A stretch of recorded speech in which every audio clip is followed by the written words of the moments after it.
J'avais 9 ans la nuit où tout a basculé. La chaleur de l'été pesait contre les murs de notre maison à Birmingham, une chaleur qui rendait le sommeil presque impossible. Je descendis en silence pour prendre un verre d'eau, mes pieds nus feutrés sur les marches. C'est alors que je les entendis, les voix de mes parents, basses et fatiguées, venant du salon. « Nous ne pouvons pas continuer comme ça, » dit ma mère, sa voix tranchante de fatigue. 3 enfants coûtent trop cher. Nous arrivons à peine à couvrir le matériel de Gavin, le tutorat de Reed. C'est impossible. Je me figeai, agrippant la rambarde. Mon père soupira, paraissant plus vieux que je ne l'avais jamais remarqué. Je sais, Hélène. Mon Dieu, je sais, mais que faisons-nous? L'hypothèque, mon travail, rien ne suffit. Le silence s'étira, lourd et dangereux. Puis la voix de ma mère perça comme une lame. Il nous faut une solution. Une solution? Le mot résonna dans ma poitrine. Il y eut une pause, puis la réponse de mon père vint, prudente et délibérée. Meredith a cette grande maison en Arkansas. Elle est seule. Elle demande toujours des nouvelles des enfants. À 9 ans, je ne comprenais pas entièrement ce qu'il tramait. Mais je compris assez pour savoir que j'étais le problème à résoudre. Gavin et Reed, mes frères aînés, furent de nouveau mentionnés, football, université, brillant avenir. Mon nom ne franchit jamais leurs lèvres. Le verre d'eau trembla dans ma main, et je remontai les escaliers, pressant mon oreille contre l'oreiller frais. Mon cœur battait si fort que j'avais l'impression qu'il allait traverser mes côtes. Cette nuit-là, pour la première fois, je compris que l'amour pouvait être mesuré, pesé et compté, et dans leurs calculs, je ne comptais pas. Je m'endormis en me demandant ce que ça faisait d'être désiré, et non seulement épargné. Quelques semaines plus tard, mes parents m'annoncèrent que nous partions pour un voyage d'été en voiture. Ils le dirent comme un cadeau, une surprise juste pour moi. Gavin et Reed seraient occupés avec le camp de football, mais je pourrais voir la sœur de mon père, Meredith, qui vivait en Arkansas. J'essayais de croire que c'était spécial, mais le souvenir de leurs paroles murmurées me collait encore comme de la fumée. Le trajet me sembla interminable. Mes parents parlaient de prix de l'essence et de travail, mais personne ne me demanda ce qui me rendait heureuse.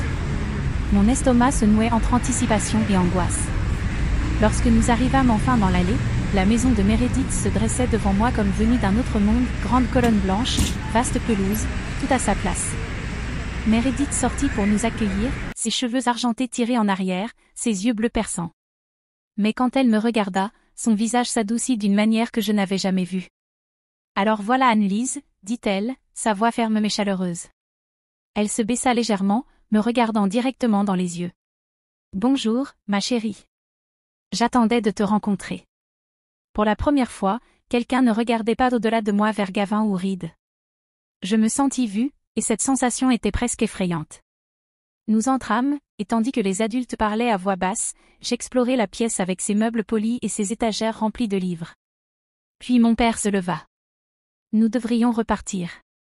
Je me levai, prête à rassembler mes affaires. Mais la voix de ma mère me stoppa net. En fait, Anne-Lise, tu vas rester ici un moment avec tante Meredith. Ces mots tombèrent comme un coup de tonnerre. Mes frères rentraient chez eux, et moi pas. Je regardais leur voiture disparaître dans l'allée tandis que Meredith posait une main sur mon épaule. Les premières nuits dans la maison de Meredith semblèrent irréelles, comme si j'étais tombée dans la vie de quelqu'un d'autre. Ma chambre était plus grande que l'espace que j'avais partagé avec mes 2 frères, avec un lit à baldaquin et de grandes fenêtres donnant sur le jardin. Au début, je restais éveillée, attendant le bruit de la voiture de mes parents revenant dans l'allée. Mais chaque matin, il n'y avait que le toc-toc de Meredith à ma porte, doux et patient. Elle me posait des questions qui me surprenaient, quels livres j'aimais, si je préférais les pancakes ou les œufs au petit déjeuner, quelles matières étaient les plus faciles à l'école, ce qui me rendait nerveuse. À la maison en Alabama, personne ne m'avait jamais posé ces questions. Pas vraiment. Je répondais prudemment, comme si dire quelque chose de mal pouvait la faire se désintéresser. Mais elle ne le fit jamais. Au contraire, elle se penchait, posait des questions supplémentaires et se souvenait de ce que j'avais dit. Nous commençâmes à établir de petites routines. Après l'école, elle s'asseyait avec moi à la table de la cuisine pendant que je faisais mes devoirs, me guidant lorsque j'étais bloquée au lieu de m'écarter. Le week-end, elle m'apprit à mesurer la farine pour les cookies, à assaisonner correctement les plats. Le soir, elle me laissait me blottir contre elle sur le canapé pendant que de vieux films passaient, me montrant les répliques qui l'avaient fait rire quand elle avait mon âge. Chaque geste me disait que j'avais de l'importance. Et pourtant, sous cette chaleur, un nœud persistait dans ma poitrine. Les semaines passaient sans un appel d'Alabama. J'essayais de me convaincre que ce silence signifiait que mes parents regrettaient leur décision, qu'ils préparaient un plan pour me ramener. Chaque fois que le téléphone sonnait, mon estomac se nouait, pour retomber lorsqu'il s'agissait d'un collègue ou d'un voisin de Meredith. Pourtant, au fil des jours et des mois, je commençais à percevoir que la présence de Meredith n'était pas temporaire. Elle ne me traitait pas comme un fardeau qu'elle aidait à porter. Elle me traitait comme sa propre fille. C'était la première fois que je me sentais choisie, bien qu'une part de moi souffrait encore, attendant des voix qui ne viendraient jamais. À 14 ans, la vie avec Meredith était devenue stable, presque ordinaire. J'étais installée à l'école, avait un cercle d'amis et jouais même au football le week-end. Meredith assistait à chaque match, sa voix passante frappant sur le terrain lorsque je marchais. Longtemps, je me convainquis que cela suffisait, que le vide laissé par l'absence de mes parents n'avait pas d'importance. Mais le silence avait du poids, 6 années de silence faisaient jusqu'à ce qu'il devienne presque partie intégrante de ma vie. Un soir, après le dîner, Meredith débarrassa les assiettes et s'assit en face de moi à la table de la cuisine. Son expression était calme, mais je sentais la tension en elle. « Annelise, dit-elle avec précaution, voudrais-tu voir tes parents ? Je peux les contacter si c'est ce que tu souhaites. » La question s'enfonça dans ma poitrine comme une furie. Je regardais mes mains, tordant une serviette jusqu'à ce qu'elle se déchire. Une partie de moi voulait dire oui, imaginer qu'ils avaient changé d'avis, que je marcherais dans une pièce et qu'ils me prendraient enfin dans leurs bras pour s'excuser. Mais une autre partie, plus forte, se souvenait des anniversaires sans carte, des Noëls sans appel, des nuits où j'allais me coucher en espérant que le téléphone sonnerait. Non, dis-je enfin. Ma voix tremblait, mais la réponse semblait ferme. S'ils avaient voulu me voir, ils auraient essayé d'ici maintenant. 6 ans, Meredith. Pas un mot. Elle acquiesça lentement, ses yeux bleus empreints de tristesse. Marcus a toujours été égoïste, admit-elle. Mais rien de tout cela n'est de ta faute. C'est lui qui t'a déçu, pas l'inverse. Ces mots s'enfoncèrent profondément, même si la douleur ne disparaissait pas. Je la portais avec moi à l'étage cette nuit-là, me murmurant que je n'attendrais pas des personnes qui m'avaient déjà laissé partir. Et alors que j'apprenais à accepter ce silence, une autre ombre commença à s'insinuer dans notre maison.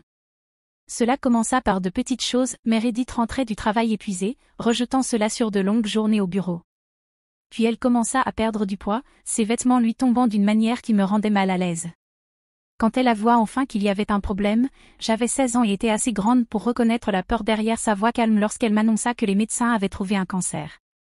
Je me souviens être assise à la table de la cuisine, au même endroit où elle m'avait déjà demandé si je voulais voir mes parents. Cette fois, son visage était pâle, ses mains tremblantes autour d'une tasse de café. « C'est sérieux », dit-elle doucement. « Mais je vais me battre. » À ce moment-là, je compris que la femme qui m'avait portée à travers tout avait maintenant besoin que je la soutienne. Nos routines changèrent du jour au lendemain. J'appris à préparer des repas doux pour son estomac, à maintenir la maison en ordre quand elle était trop fatiguée pour se lever du canapé. Le jour où j'obtins mon permis de conduire, mon premier trajet n'était pas pour célébrer avec des amis, mais pour emmener Meredith à sa chimiothérapie. J'attendais dans des halls d'hôpitaux stériles, serrant mes devoirs sur lesquels je ne pouvais pas me concentrer, regardant des jeunes de mon âge défiler sur leur téléphone pendant que je mémorisais les horaires de médicaments. Meredith n'arrêta jamais d'enseigner, même malade. Elle s'asseyait avec moi et m'apprenait à équilibrer un chéquier, suivre mes dépenses, planifier les urgences. L'argent, dit-elle un après-midi, sa voix mince mais ferme, ce n'est pas que des chiffres, c'est du contrôle. Ne laisse jamais personne te faire sentir impuissante parce que tu ne le comprends pas. J'absorbais chaque mot, écrivant des notes dans les marges de ses anciens livres de finances. Cela me donnait un étrange courage, comme si elle me transmettait des outils dont j'aurais besoin bien après sa disparition. Certaines nuits, quand elle était trop faible pour monter les escaliers, je dormais sur le canapé près d'elle pour qu'elle ne se sente pas seule. Je détestais le bruit discret de sa respiration laborieuse, rappel que rien n'était certain. Et juste au moment où la maladie semblait vouloir envahir chaque recoin de notre vie, les médecins prononcèrent un mot que je n'avais pas osé espérer, rémission. À mes 18 ans, Meredith commençait déjà à décliner de nouveau. La rémission que nous avions célébrée 2 ans plus tôt n'avait été qu'une pause, une fragile trêve avec quelque chose d'inexorable. Elle essayait de garder sa force, mais je voyais celle-ci s'échapper dans la façon dont elle s'appuyait plus lourdement sur la rampe, dans l'amincissement de sa voix en soirée. Pour mon anniversaire, elle insista pour me préparer un gâteau, bien que ses mains tremblassent en mesurant le sucre. Nous nous assîmes ensemble à la table à manger, juste toutes les deux. Le gâteau était de travers, mais pour moi, il était parfait. Cette nuit-là, elle me tendit une petite boîte en velours. À l'intérieur se trouvait un collier délicat, une chaîne en or avec un simple pendentif qui avait appartenu à sa mère. Ses yeux brillaient lorsqu'elle le passa autour de mon cou. « Tu es forte, intelligente et gentille », murmura-t-elle. « N'oublie jamais cela. Peu importe ce qui arrive, tu porteras toujours ces qualités avec toi. Elles te protégeront plus que l'argent ne le pourrait jamais. » Je voulais croire que sa force durerait pour toujours. Mais quelques mois plus tard, j'étais assise à son chevet, serrant sa main fragile alors que sa respiration ralentissait. Elle s'éteignit silencieusement, comme une bougie qui vacille. Les funérailles se succédèrent dans un flou, des visages inconnus offrant des condoléances que j'entendais à peine. C'est Monsieur Blackwood, l'avocat de Meredith, qui s'assit avec moi après et m'expliqua ce qu'elle avait laissé derrière elle. La maison, ses comptes, toutes 3 millions de dollars au total étaient à moi. J'aurais dû me sentir en sécurité, mais je ne ressentais que le vide. Les murs du manoir, autrefois remplis de sa voix stable et de sa présence attentive, résonnaient maintenant de silence. Chaque pièce me rappelait son absence, chaque objet un poids que je n'étais pas sûre de pouvoir porter. Et alors que je commençais à comprendre ce que signifiait être seule, un coup retentit à la porte 3 jours après les funérailles. Je errais encore dans les couloirs comme un fantôme, incertaine de ce qu'il fallait faire ensuite. Lorsque la sonnette retentit, ma poitrine se serra alors que je descendais le long couloir.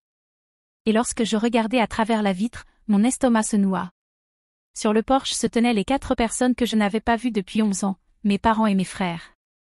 Ma mère fut la première à bouger. Elle fit un pas en avant avec un sourire éclatant mais fragile et tendit les bras vers moi. « Oh, ma chérie », dit-elle, les bras ouverts. Je me figeai, l'odeur des lys des funérailles s'accrochant encore à mes vêtements. Mon père passa devant moi sans attendre la permission, les yeux parcourant le hall comme s'il le cataloguait. Gavin et Reed suivirent, leurs regards balayant les meubles, les tableaux sur les murs, le parquet poli. « Ça fait plaisir de te voir », dit mon père en s'installant dans une chaise comme si elle lui appartenait. « Nous sommes là pour nous assurer que tu n'es pas seul. » Je restai debout, mes mains agrippant le cadre de la porte. « Où étiez-vous il y a 3 jours ?» Ma voix était plus dure que je ne l'avais voulu. Mère fit un léger geste de la main. « Oh, Anne-Lise, tu sais, nous avions la fête pour la promotion de Gavin. Tout le monde venait déjà. Le traiteur était payé. Nous ne pouvions pas annuler quelque chose d'aussi important. » Ces mots tombèrent avec un poids nauséeux. Ils avaient choisi une fête plutôt qu'un enterrement. Plutôt que moi. « Mais nous sommes là maintenant », ajouta-t-elle rapidement, tapotant le canapé à côté d'elle comme si je pouvais m'asseoir, avide de réconfort.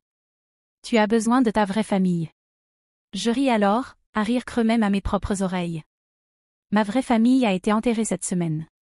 Les mots restèrent suspendus entre nous, et pour la première fois, je vis leur sourire vaciller, mais seulement un instant.